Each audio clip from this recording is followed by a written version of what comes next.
Our next presentation will be by David Kramer. I'm very happy to have him as part of our program. David, as you may well know, is currently at the McCain Institute. He was formerly worked in the State Department in the Bureau of Democracy and Human Rights. He's had a long tenure as director of Freedom House, the great NGO that publishes freedom in the world, the rankings of countries with regard to their democratic and civil liberties. And the topic of your, well, I'll let him introduce his own topic. So thank you very much, David. Thanks very much, and it's a real honor and privilege for me to be here with you and Stanford, its program, Leadership Academy, and Nino, of course.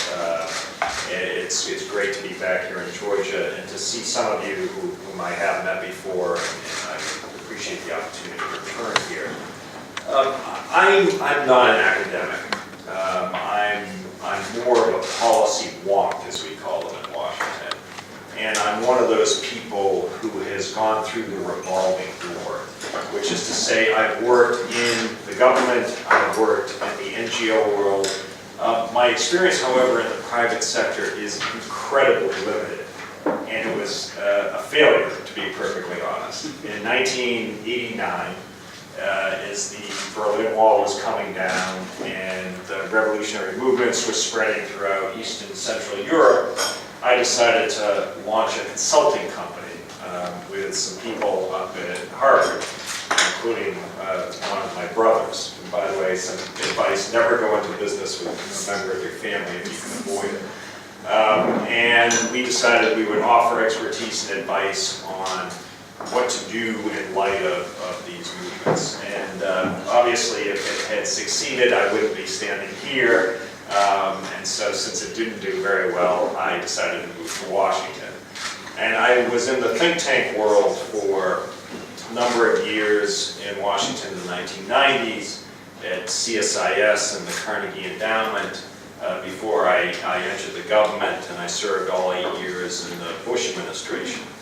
And I held various jobs there, including being the Deputy Assistant Secretary responsible for Russia, Ukraine, Belarus, and Moldova from 2005 till early 2008. And then, as Frank said, I became the Assistant Secretary responsible for democracy, human rights, and labor.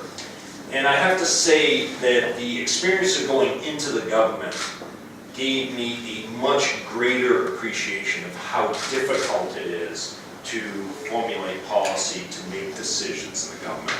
When I was in the think tank world in the 1990s, I rather freely and even carelessly would criticize the Clinton administration for various decisions and policies without having any understanding whatsoever of how policy is actually made, of what goes through the bureaucratic process of coming to decisions, making recommendations. And so the revolving door that Washington has is not common in many countries, but I think it's a tremendous feature because it injects new blood, new thinking, not only into the government, but actually when I left government and went back to during Marshall Fund, Freedom House, and now McCain Institute, a much greater appreciation for how difficult it can be to make policy to come up with decision-making options. And I say that because it does take, as Ambassador Kelly said, as Frank has indicated, the government, it takes the private sector, and it takes the civil society, it takes the nonprofit world to really try to formulate the best options for decision makers to make the final decisions.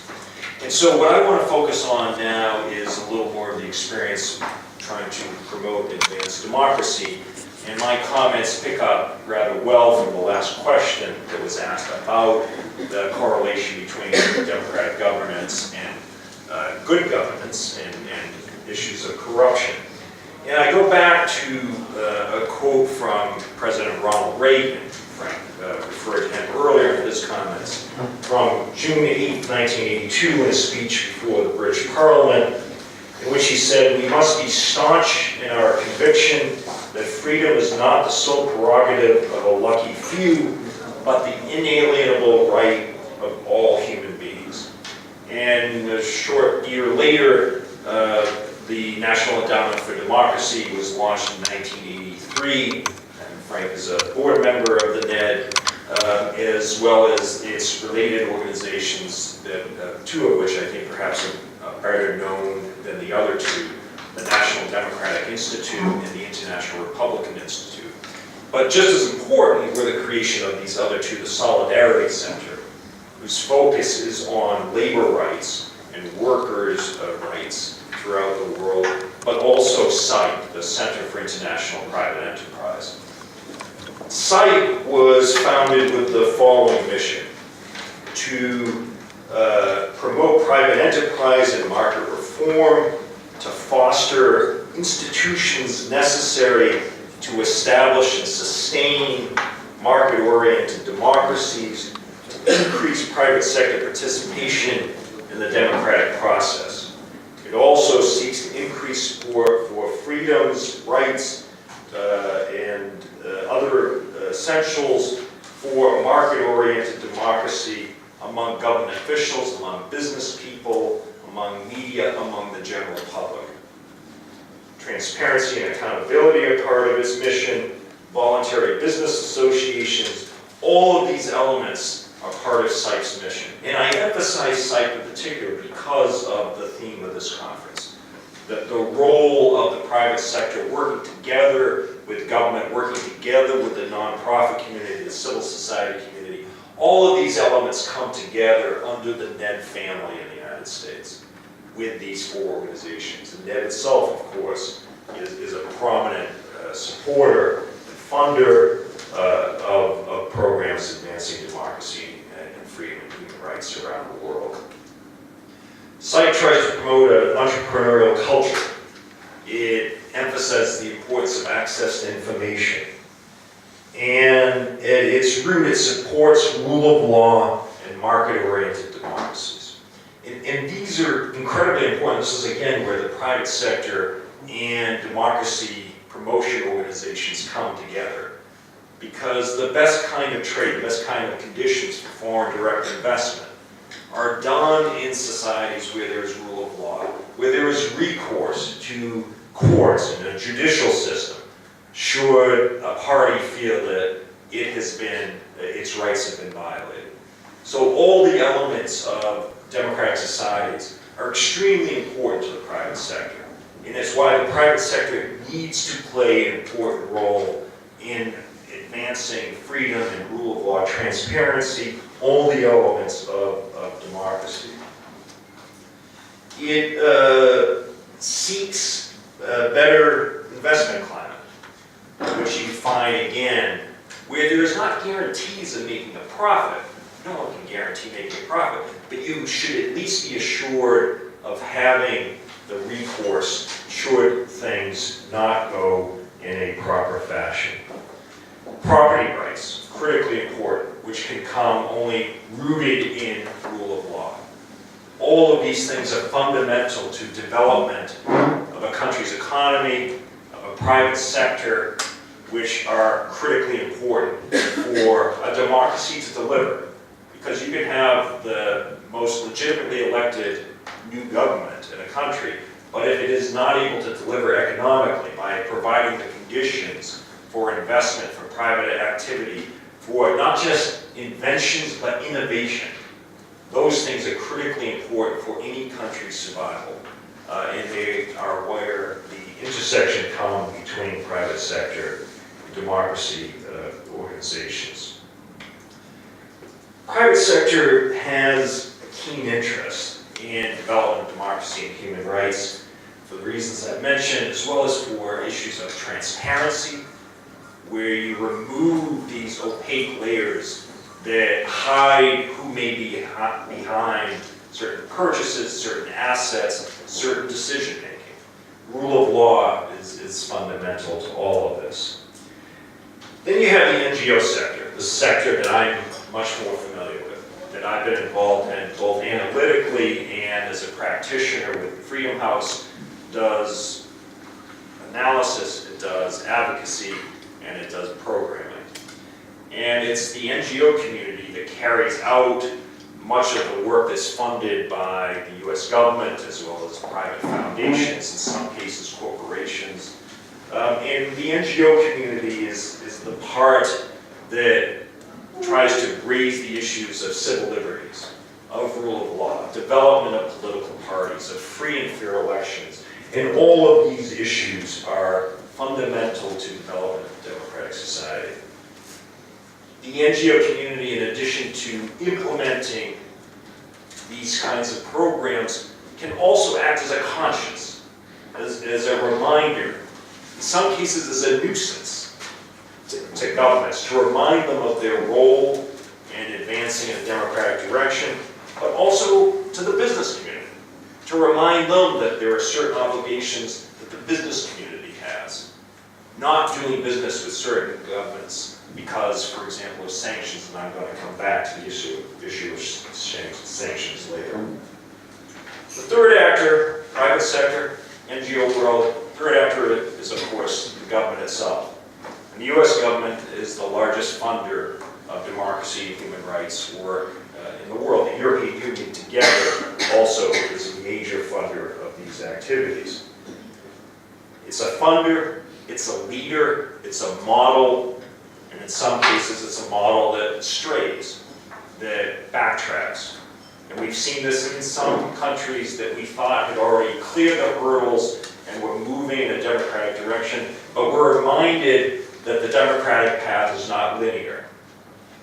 Just in the past few months, we've heard serious concerns raised about following the elections in Poland, the Law and Justice Party, and certain acts that have been carried out by the new government involving the Constitutional Court or control over the public broadcaster. Poland, of course, has been one of the models in the European region for transition from communism to democracy, and has not only been a model in its own right, but has been an outspoken advocate for other countries in the region. Many people have compared Ukraine and Poland during their transitions, where Poland, over the years, has made significant progress and Ukraine has not made as much. But now there's concern that we're seeing some rollback in Poland, moving more toward Ukraine rather than Ukraine moving toward Poland, and that has caused concern. So governments have a critical role to play, not just in their own right in terms of forming democratic systems of government and becoming models, but in advocating these kinds of opportunities for other societies. The United States, of course, was founded on the principles of life, liberty, and the pursuit of happiness. And Americans have believed that over the years, it is in our interest to try to advance these principles elsewhere around the world. It's not simply out of altruism that we try to promote and advance democracy and human rights. It is in our interest, and in fact, I reject the notion that we either advance our values, perhaps better described as universal values, or we advance our interests. My view is that we, in fact, enhance our interests by seeing universal values adhered to around the world. We have much better relations with fellow democracies, with societies that respect human rights, governments that are transparent, rooted in rule of law. Whereas we have a lot more challenges and problems and difficulties with authoritarian systems of government that don't respect their population's human rights, that engage in gross human rights abuses, that are rooted in corruption. And the conversation in the session before about Russia, whether it's more corrupt or more authoritarian, which is the bigger problem.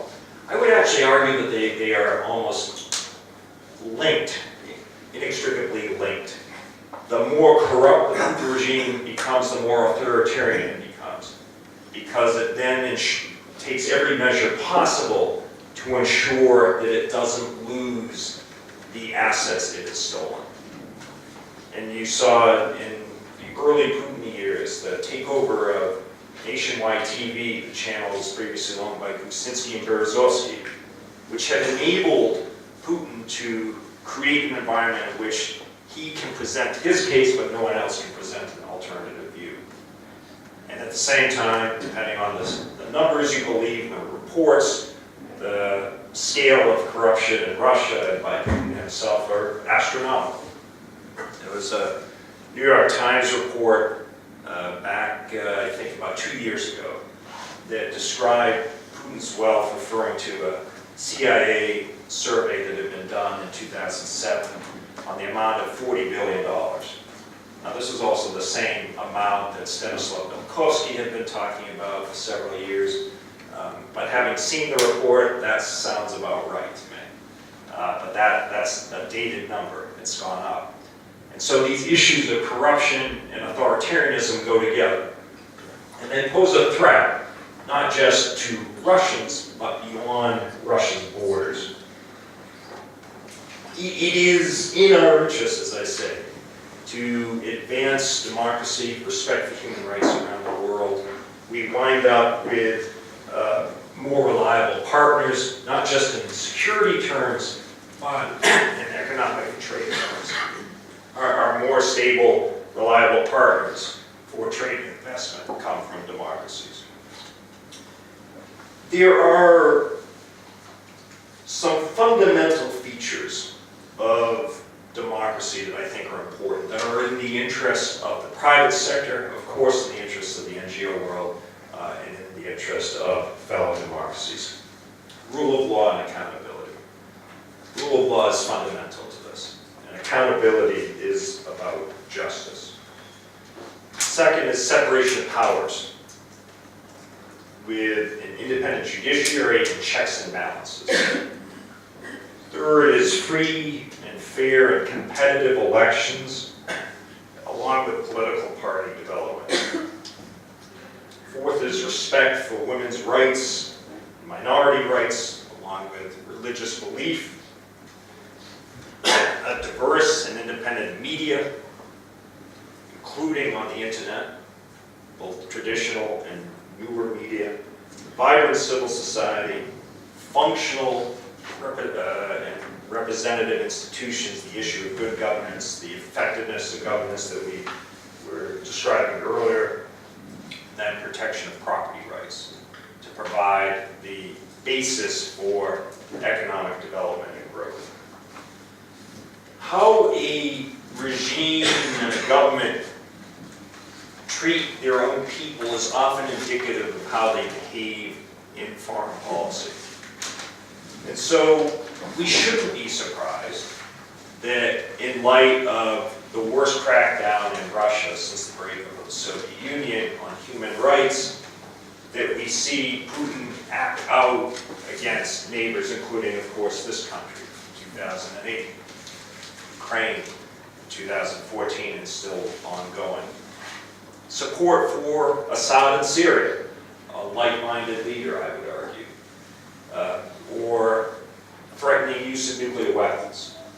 It's this kind of muscle flexing that's important to authoritarian leaders that poses a threat and a challenge, not just to other governments, but to individuals from democratic societies, to the point where businessmen, in some cases, or NGO representatives either get denied entry into Russia and similar kinds of countries, or get harassed, beaten up, or in worst cases, get killed. China, where we've seen also a crackdown that we haven't seen in many years against bloggers and lawyers and activists. Under President Xi, it has become a much more authoritarian regime, trying to keep a lid on things. And again, we see China flexing its muscles in the South China Sea.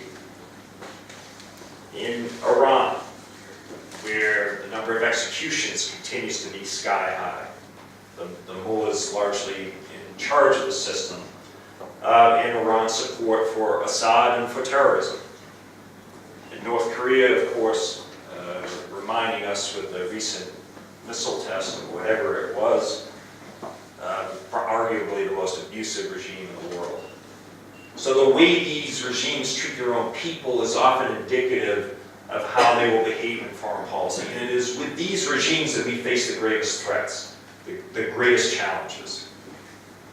And it gets at the issue of internal dynamics of the country do matter because they are likely to affect the way a country behaves in foreign policy terms. With democracies, we don't go to war with each other, don't proliferate nuclear weapons, we tend not to be the source of terrorists and extremists. Democratization helps produce international peace and stability, as well as market liberalization and openness to trade and investment. This means that it is in everyone's interest, private sector, civil society, governments, to do everything possible to advance the cause of democracy and human rights around the world. It's important to support democracy advocates, human rights activists, civil society representatives, flow of information. All these things are critically important, and these are the function of both government and the private sector and civil society working together, helping these people morally, politically, in many cases financially. In a number of situations, NGOs and activists would go out of business if it weren't for the support from outside their country. And this is why you see, largely through phony legislative efforts, attempts to make illegal foreign assistance or to brand it with foreign agent labels for those recipients of outside funding. And this is an attempt by the authoritarian states to push back on efforts by the democratic community of nations to try to support and fund human rights and democratic activities around the world. This is a challenge. It's part of the authoritarian challenge that Freedom House, my former organization, has described in great detail. There's no cookie-cutter approach, of course, to promoting democracy and human rights around the world. Each country is unique. Each country has its own culture and history, traditions, and the goal should not be imposition of democracy from the United States or from anywhere else. The war in Iraq in 2003 did damage to this cause. There's no question about it. And in fact, Barack Obama, 5 days before his inauguration in January 2009, gave an interview to the Washington Post in which he said we can't impose democracy through the barrel of a gun. I agree. The war in Iraq, I think, has unfortunately significantly tainted democracy promotion, the freedom agenda, as George W. Bush described it, to the point where the current Obama administration has rather distanced itself from democracy promotion, from the freedom agenda. But the war in Iraq, I would argue, was an exception. In the vast majority of cases, the United States does not seek to impose either its way or a democratic way that isn't necessarily following an American model, but it is instead responding to local indigenous demand and desire for support for democracy and human rights. In the vast majority of cases with programming, through the net, through Freedom House, through other organizations, it is local individuals and organizations that seek the funding and support from the NED and from others. It's not where the NED comes running in, unwelcome, uninvited. It may not be so welcome from the government, but it's certainly asked to come in from local representatives. And so the point is that we're not trying to impose our way. What we are trying to do is to give people the opportunity, to give them the voice, the choice, to live in a more democratic society. And this is something, again, that is in the interest of the private sector, civil society, and the government worlds. There's the issue that some people raise that we're interfering in another country's internal affairs. In fact, I would argue that it is not interference, it is our business. particularly when countries commit themselves, governments commit themselves to international commitments in which fundamental freedoms are codified. And so we have an obligation to ensure that these governments, that these countries abide by these norms, by these standards, by these commitments that they themselves have made. For if we don't, then we undermine the integrity of these organizations. In this region, of course, I'm talking about the OSCE, but there's a Universal Declaration of Human Rights that virtually every country has signed up to. And so we do have an obligation to press governments and countries that stray from the commitments that they have made. We cannot remain silent when peaceful political activity is either crushed or made illegal or threatened, harassed, intimidated. I would argue that those of us who live in democratic societies have an obligation to give voice to those that are trying to be silenced. And it is in our interest. It also upholds our values. But supporting democratic forces is only part of the challenge, I would argue. It's a critical part of the challenge, but it's only part. And this is where I'm going to get into something that is the source of a little more controversy, and it's the issue of sanctions. I would argue there needs to be a pushback against authoritarian regimes. There needs to be a price, a penalty, incurred consequences for engaging in gross human rights abuses. Without that, there really is no incentive for authoritarian regimes to change the way they behave. If they can get away with gross human rights abuses without paying any price, why should they change? If business is conducted as usual with these countries, with these societies, with these regimes, then it seems like they are, in fact, not paying any price. They can get away with this. In the past decade or so, there's been a new approach to trying to target sanctions against some of the worst human rights abuses. I was involved in the case of 2006 with Belarus. Belarus turns out to be a fairly easy case. There aren't a lot of business interests that were arguing in the United States, please don't sanction the Lukashenko regime. There's very little trade between the United States and Belarus. In Lithuania, in Poland, there actually were business associations that were arguing against sanctions against the Lukashenko regime. But the United States and the EU together did move ahead and sanction the Lukashenko regime starting in 2006. The United States ramped up those sanctions in 2007 as political prisoners remained in jail. And with that ramping up of sanctions, we saw 2 months later political prisoners starting to be released in Belarus. Belarus was the easy case. There were a few American companies, particularly involved in the fertilizer industry. Belarus is an exporter of that didn't want to see sanctions imposed. But they were quickly drowned out. There was support from the Congress for the sanctions, and there was actually strong support within the Bush administration to sanction the Lukashenko regime. Getting the EU on board was more difficult because of the proximity of certain countries to Belarus. But we managed to do that as well. And as you know, more recently, after a terrible crackdown in 2010 in Belarus, where sanctions were reimposed, sanctions have been temporarily suspended in Belarus by both the United States and the EU, and will likely stay lifted. The two tougher cases where the private sector and the civil society and the government have kind of clashed involve Russia. And these are sanctions that involve the Sergei Magnitsky Rule of Law and Accountability Act, and then the sanctions involving the invasion of Ukraine. I think most of you are familiar with the case of Sergei Magnitsky, a lawyer who had been working for Hermitage Capital,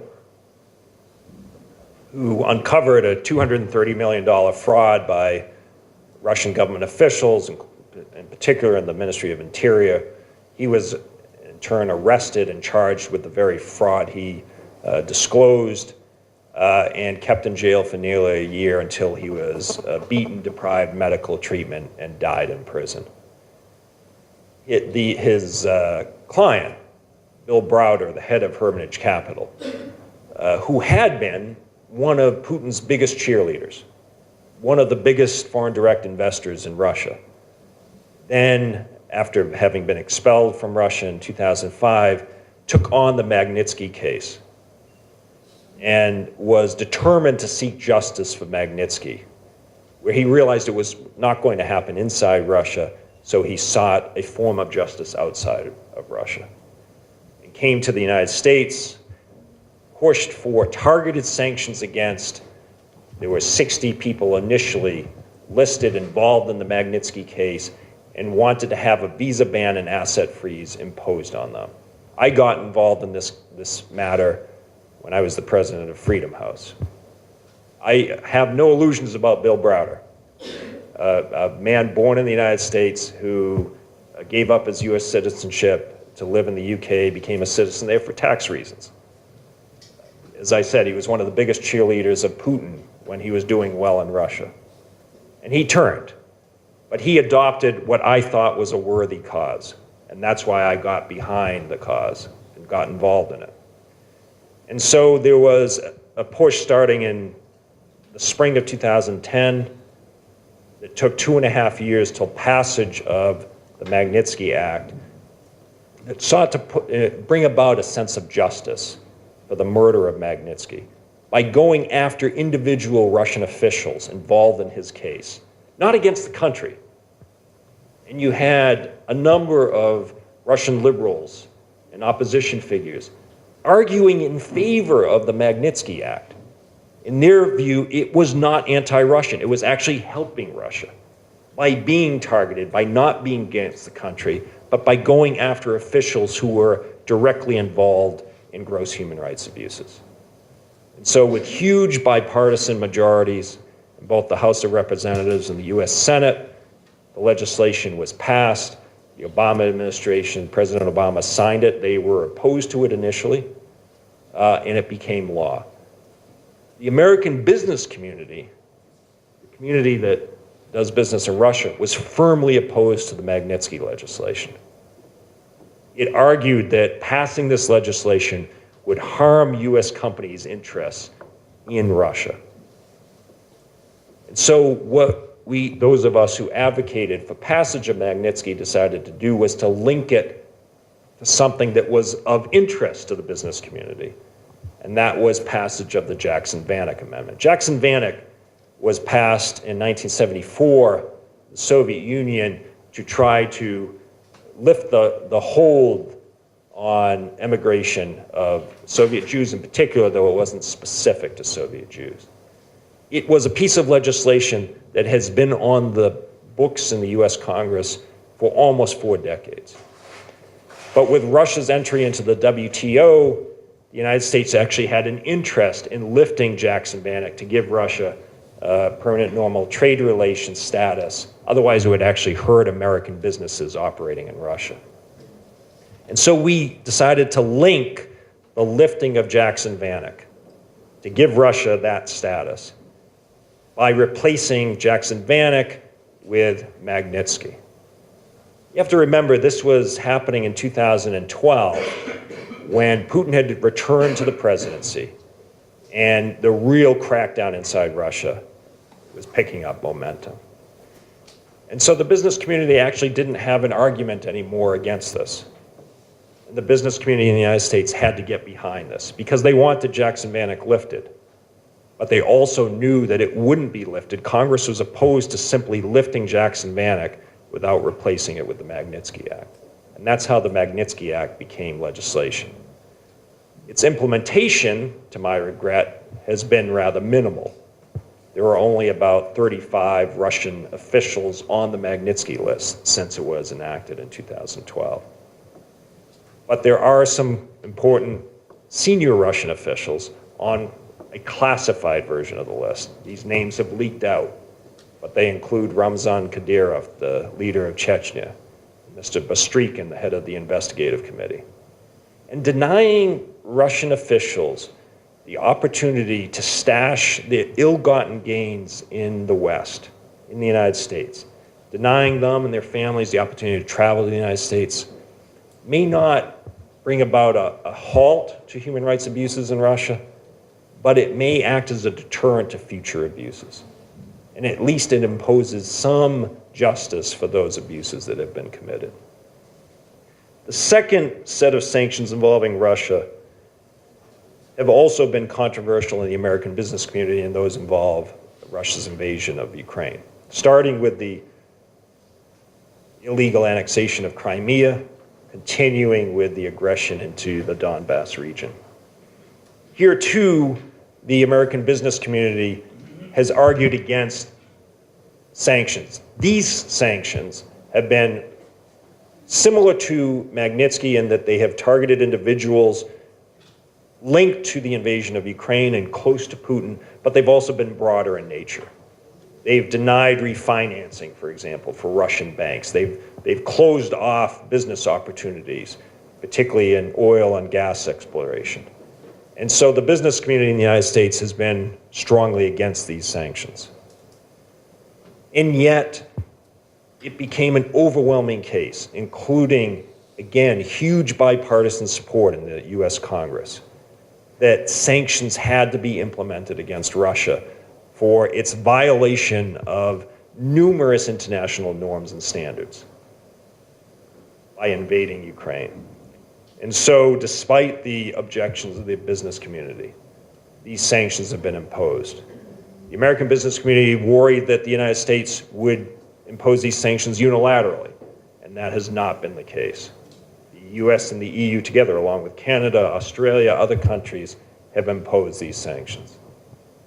The sanctions, I would argue, have had an impact. The price of oil, the drop in the price of oil, of course, has had an even bigger impact on the Russian economy. But the sanctions have not been insignificant. And what the American business community was never able to answer is, if not sanctions, what should we do? How should we express our outrage toward Russia's violation of numerous international norms and standards? Its invasion of a neighbor, its illegal annexation of Crimea, the first since World War II, by the way, of one European country of another. Short of going to war, what is it that the United States should do? How should we respond? And the business community never had an answer. So these kinds of sanctions have been a fairly new development. They're targeted for the most part. They've been ramped up on occasion. And I would argue they've been effective. They are not going to turn an authoritarian regime into a democracy. But the point of them is to impose costs and consequences on gross rights abusers, on those who would invade another country. And it tries to bring about some sense of justice in the case of Sergei Magnitsky. It is an example where private sector has gone off on one direction and the government and civil society have gone in a different direction. But at the end of the day, I would argue that these sanctions will create the foundation for a much better environment for businesses to operate in Russia, in Ukraine, anywhere else. And so it is, I would argue, the cause of supporting democracy is not only the right thing to do, but it makes sense from an economic perspective, a business perspective, and just as importantly, a national security perspective. These things are not inseparable. They all go together. So it's not a choice of one or the other. It's in fact moving forward on all these fronts. So let me stop there and happy to take any questions or comments. I highly respect your point of view, and But at the same time, excuse me to talk about politics here also, because political and economical interest is highly involved in all the decisions. This is why we see, and I'm not accusing, but we see on a pragmatic level that the United States or any other country, democratic country, and once this is changing, they will change the side of their support using all these communication tools and argumentations. So the international opinion of specifically people who are living in a very undeveloped countries, and they are trying to play this game of defending human rights, controlling or fighting corruption, etc. They find themselves alone, and once they are backed by the United States, who are accused by dictators, and at the end, if the United States or the West have economical interest with the adversary, they will choose the other road, and we are left alone. So how can we deal with schizophrenia and knowing that it's real politics, and this is what guides the world, unfortunately. Your point is absolutely right. It's foolish and wrong, in my view, for the United States to argue that we don't have double standards. We do. And I'll be more specific in response to your comment. Saudi Arabia, for example, where the United States, for years, Republican or Democratic administrations, has said nothing. And then we discover with the execution of the cleric that things might be getting a little unstable. George Bush started the conversation by saying that we thought we were getting security and stability in the Middle East by ignoring authoritarianism, when in fact we were not getting either security or stability.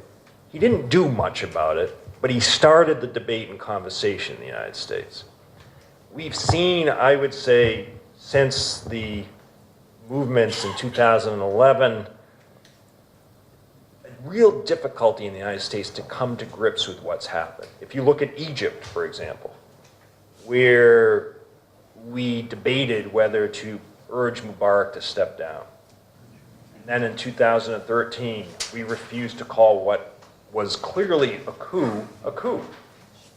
We engaged in all these rhetorical gymnastics to avoid using the term. The Middle East, I think you're right, is the region where we are most guilty of double standards, either for energy reasons and economic reasons or security reasons. Peace treaty with Israel, for example, in the case of Egypt. China is another one, where for the most part, the United States has not pushed very much on Chinese human rights abuses. Our economic relationship with China is considerable, and there has been a view that if we press the Chinese too much, we will adversely affect the trade and economic relationship we have. My counter to that is that China owns quite a bit of our debt, not because it's a nice country, but because it views it as a good investment. And so if the United States were to ramp up criticism of Chinese human rights abuses, China's not going to dump the debt that it owns. I think we exaggerate the blowback, potential blowback from other countries if we speak out more about abuses in the Saudi Arabias, Egypt's, China's, and elsewhere. We always speak out against the easy countries with whom we don't have other interests. North Korea. Cuba, it had been for years, until the normalization there. And so at the end of the day, we are guilty of double standards. You're absolutely right. I would pick up on the metaphor that Ambassador Kelly referred to, the stool. In US foreign policy, there's a three-legged stool of economic interests, economic and energy interests, national security interests, but then there is also democracy, human rights interests. And all too often, that third leg, democracy, human rights interests, has been shortchanged in many relationships with other countries. I would argue that a three-legged stool with one leg short like that is unstable. It's not a good relationship to have. It's not to argue that democracy and human rights should trump those other interests, but it's to argue that democracy and human rights deserves roughly equal attention as those other interests. And all too often the United States has not done that. So we need to acknowledge the double standards and do a better job of trying to address it. Because at the end of the day, we run the risk of being associated with authoritarian regimes that might suddenly be out of power. It's still, when I think back on 2011, I'm still struck at how the United States had nothing to do with what happened there. But it could easily have had something to do because we supported many of those regimes. And yet it was indigenous movements that brought about change there. And we did the right thing in Libya, for example, by intervening in Benghazi. And then we completely washed our hands of Libya and left it alone, and now, unfortunately, the country is a bit of a mess. So I do worry that by not taking the right positions, we actually are also hurting our interests. And so we need to do a better job of fixing these double standards. I think, yeah, Dennis. Maybe I can develop the question. How do you think universal is this obligation to democracy and so on, if when the compromise quite often comes from the United States, for example, even the Russia's case, with, to give an example, Radio Liberty, some NGOs like Canon Institution withdrew. So it came from Washington, I mean, these decisions, and then people on the ground feel very confused about it. And another case is when the United States with the United Kingdom, when Cameron is one of the most fierce fighters of Putin, and at the same time they open Russian oligarchs just buying all these houses in London, and just common people, common researchers can't get visa to go to the UK just to research and so on, because they do not have 1,000 pounds on their bank account. So how can you comment on this? Well, on the decisions by organizations like RFERL and Canon, RFERL still has some functioning in Russia, as far as I understand. But right. The challenge is what I would call unilateral disarmament, where we decide preemptively to close. I think in 2012 it was, I believe, we announced, the U.S. government announced that the U.S. Agency for International Development was being closed. We announced a Russian government decision. We made it easy for the Russians, and we didn't push back on that decision. I was at Freedom House at the time. I was invited to a briefing by government officials, and I was furious because we were making it easy for the Russians to kick us out. It's hard to stay until you really get ejected from a country. I think it's actually really important to do, because it is harder for a government to actually take that step and eject an American organization or American entity like RFERL. But if we do it ourselves, if we surrender, more or less, we're making their job much easier. So I wish that it's easy to say sitting in the comfort of Washington. I mean, I criticize the Putin regime, as you know, all the time. I don't go to Russia anymore. I do it from the comfort and safety of DC. But for organizations that are there, you have to try to get through difficult times too, and challenging as that is. In terms of the UK, the United States is guilty of this as well, where Russian oligarchs buy up assets in Miami, New York. I think I mentioned to Catherine, there was a story in the New York Times, I believe, that the FBI is now going to be investigating high-end real estate purchases. This is something that should have been done a long time ago, to find out where the money comes from for these assets. And so UK needs to do the same thing. There was this film, of course, that exposed the corruption in the London real estate market, about a fake real estate agent going around saying that he had this dirty money from Russian ministers who wanted to invest, and most of the real estate agents in London were all too eager to take it. So you're getting at something which is, it's also about us. We have to clean up our own systems and prevent what I would argue is one of Putin's greatest exports, that's corruption. To export it, we also have to import it. So we need to do a much better job of cleaning up our real estate markets, our financial systems. We need to do a better job of saying that actually it's not okay to take $10 million to fund a political party in France. That should be outrageous and unacceptable. And yet Marine Le Pen goes around bragging about it. For Silvio Berlusconi to go visit his buddy whenever he can. The Czech president to go and buddy up to Putin. These things should be exposed, and yet the systems and societies get away with it. We're running out of time, I think. Maybe one quick question. Thanks. I would like to gauge your opinion about the international development and the reform of the international development, overall reform, because it's not a secret that the international development models, as well as the many international development agencies, have been criticized in being not effective, and the model of the Millennium Challenge Corporation, the conditionalities, well, didn't really work well in many countries. And on top of that, given the invasion in Georgia in 2008, and actually 2008, when many of the US think tanks were writing that Ukraine will be next. Carnegie Endowment for Democracy, Washington Post, op-eds, all were saying that we are all Ukrainians now. It was back in 2008.